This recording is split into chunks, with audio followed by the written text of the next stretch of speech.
ఇప్పుడు ఈ కేసులో, ఈ హత్య కేసులో అవినాష్ రెడ్డి, భాస్కర్ రెడ్డి లేదా ఇంకెవరో మొత్తం మీద వీళ్ళ బంధువులంతా కుటుంబ సభ్యుల మీదనే కదా ఆరోపణలు. వాళ్ళందరూ నిందితులుగానే కదా విచారణకు హాజరయ్యారు. ఇప్పుడు బెయిల్ మీద ఉన్నారు. వీళ్ళందరూ బెయిల్ మీద ఉన్నారు, నిందితులుగా ఉన్నారు.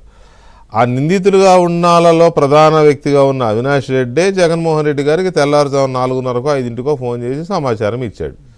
ఇప్పుడు జడ్జి గారు, కోర్టు వారు ఏమన్నారు అని అంటే, బంధువులు మరణించిన విషయాన్ని చేరవేయడంలో తప్పులేదు అన్నారు. ఓకే, అది ఫ్యాక్ట్, నో డౌట్. కానీ ఆ చేరవేసిన వ్యక్తే ఇప్పుడు నిందితుడిగా ఉన్నాడు. చేరవేసిన వ్యక్తి ఇప్పుడు నిందితుడిగా ఉన్నాడు కదా. చేరవేసిన వ్యక్తి నిందితుడిగా ఉన్నప్పుడు బంధువు చేరవేశాడు అనుకోవాలా, నిందితుడు చేరవేశాడు అనుకోవాలా? అంటే this is my doubt. Good evening VK గారు, మీకు ఇద్దరు తోటి ప్యానలిస్ట్ నమస్కారం. ఇక్కడ అసలు సిబిఐ కోర్టుకి, నాంపల్లి సిబిఐ కోర్టుకి నువ్వు ఈ పరిధిలోనే ఇన్వెస్టిగేషన్ చెయ్యి అని చెప్పే రైట్ కోర్టుకి ఎక్కడ ఉంది? నాకు తెలియదు. కోర్టు వారు చెప్పారు. ఇంకోటి, court investigation officer duty investigation officer చేస్తాడు. వాళ్ళు ఫైల్ చేసిన తర్వాత దాంట్లో ఏదైనా లోటుపాట్లు ఉంటే అప్పుడు కోర్టు అడగాల. కానీ కోర్టు మానిటర్ చేయొచ్చు, కానీ రిపోర్ట్స్ అడగచ్చు. కానీ నువ్వు ఇన్వెస్టిగేషన్ ఇట్లా చెయ్యి అని చెప్పే రైట్ ఏ కోర్టుకైనా ఈ కాన్స్టిట్యూషన్ లో కేటాయింపబడిందో ఆ రకమైనటువంటి ప్రొవిజన్ ఎక్కడైనా నెవర్. ఫస్ట్ టైం మనం వింతలు విశేషాలు ఈ వివేకానంద మర్డర్ కేసులో ఒక క్రిమినల్ కేసుని ఏ రకంగా టర్న్ చేసి మిస్ఇంటర్ప్రిటేషన్ చేసుకొని ఎట్లా దీన్ని బ్లీడ్ చేసేయచ్చు, కంప్లీట్ గా కేసు ఎట్లా చంపచ్చు అనడానికి ఈ కేసు ఒక కేస్ స్టడీ. వివేకానంద రెడ్డి గారి కేసు. అసలు కోర్టుకి ఏం రైట్ ఉందండి?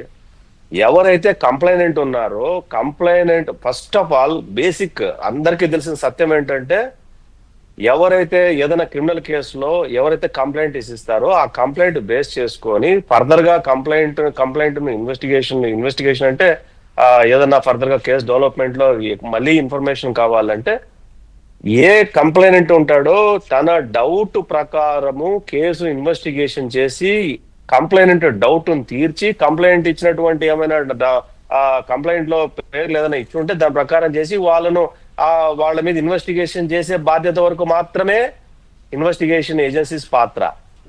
అంటే ఇక్కడ కంప్లైనెంట్ ను సాటిస్ఫై చేయాల్సిన బాధ్యత ఇన్వెస్టిగేషన్ ఏజెన్సీ తో పాటు కోర్టుకు బాధ్యత ఉంది. అది అంతే తప్ప ఇక్కడ కంప్లైనెంట్ సుప్రీంకోర్టు వరకు పోయి ఆర్డర్ తీసుకొచ్చుకొని ట్రయల్ కోర్టులో దాన్ని విచారం చేయమంటే ఆవిడ రేవనెత్తిన 33 పాయింట్లలో నీది పాయింట్లు నీది కరెక్ట్ అవునా కాదా, వాటి వైబిలిటీ ఉందా లేదా, వాటిలో గ్రీవియన్స్ ఉందా లేదా అని ఎప్పుడు తెలియాలా? ఇన్వెస్టిగేషన్ చేసిన తర్వాత ఇన్వెస్టిగేషన్ ఏజెన్సీ చెప్పాలి ఆవిడ రేస్ చేసిన పాయింట్ సహాయతకుమా అవునా కాదా అనేది.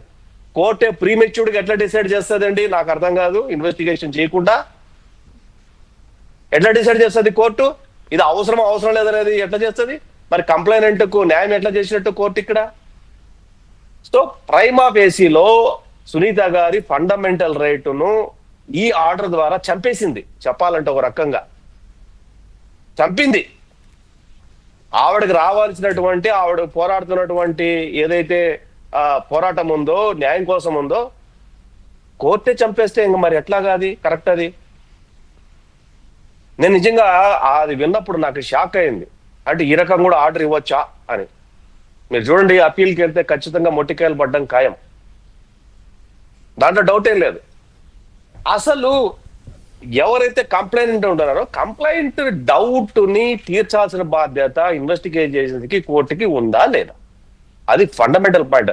హత్యలో ఎవరు ఇన్వాల్వ్ అయ్యారా లేదా, హత్యలో ఇన్వాల్వ్ అయ్యారు, అవినాష్ రెడ్డి పాత్ర ఉందన్న విషయం సిబిఐ కోర్టు తేల్చి నిందితుడిగా చేర్చింది ఆ కేసులో. ఇందాక వెంకటేష్ గారు చెప్పినట్టు మెసేజ్లు ఏమని ఇన్ఫర్మేషన్ ఇచ్చారు? ఏమైనా ఇచ్చి ఉండొచ్చు. అంటే బంధువులకి చనిపోయారని చెప్పి ఇంటిమేషన్ ఇచ్చి ఉండొచ్చు. ఏ రకంగా చనిపోయారనేది ఇంటిమేషన్ ఇక్కడ. That is the core point in this case. Sunitha గారు ఆ విషయం మీదే మాట్లాడుతున్నారు. ఏ రకంగా చనిపోయారని ఇన్పుట్ పోయింది. ఆవిడ జగన్మోహన్ రెడ్డి గారు పాత్ర మీద చేయాల్సిన అవసరం లేదు అని కోర్టు ఇంత ప్రీమెచ్యూర్డ్ గా ఎట్లా డిసైడ్ చేస్తుంది అంటున్నా నేను. పైగా ఆ టైంకి జగన్మోహన్ రెడ్డి 5-6గురితో తెల్లవారుజామున చీకటితోనే 3-4 మీటింగ్ పెట్టుకోవడం కూడా అది వేరే విషయం సార్. యాదృచ్ఛికమా ఎలిబీనా అనేది కూడా చర్చ. Know that is different. నేననేది ఎవరైతే హత్య గావించబడినటువంటి కూతురు, అక్కడ ఆమె కంప్లైనెంట్, ఆవిడ పలానా అంశాల్లో మీరు ఇన్వెస్టిగేషన్ చేయాలా నాకు అనుమానం ఉంది అన్నప్పుడు అనుమానం నివృత్తి చేయాల్సిన అవసరం, ఇన్వెస్టిగేషన్ చేయకుండా నివృత్తి చేస్తారా? ఇన్వెస్టిగేషన్ చేసి నివృత్తి చేస్తారా? ఇప్పుడు వెంకటేష్ గారు మాట్లాడిన టెర్మినాలజీ నేను మాట్లాడలేను, ఎందుకంటే ఆయన ఒక ప్యూర్ అడ్వకేట్ గా మాట్లాడారు. నేను నా లీగల్ నాలెడ్జ్ ఉన్నా, నేను పొలిటికల్ లీడర్ గానే మాట్లాడాలా. నేనేమంటానంటే ఆవిడ కంప్లైంట్, ఆవిడ ఇన్వెస్టిగేషన్ చేయకుండా కోర్టు ఎట్లా డిసైడ్ చేస్తుంది జగన్మోహన్ రెడ్డి గారి మీద ఆ విచారణ అవసరం లేదని? అంటే కోర్టు ఏమైనా ఇన్వెస్టిగేషన్ చేసిందా ప్రైవేట్ గా? That is the point here. Court ఎట్లా చెప్తాది వెరీ ప్రీమెచ్యూర్డ్ గా? కోర్టుకి ఉన్న రైట్ ఏంటి?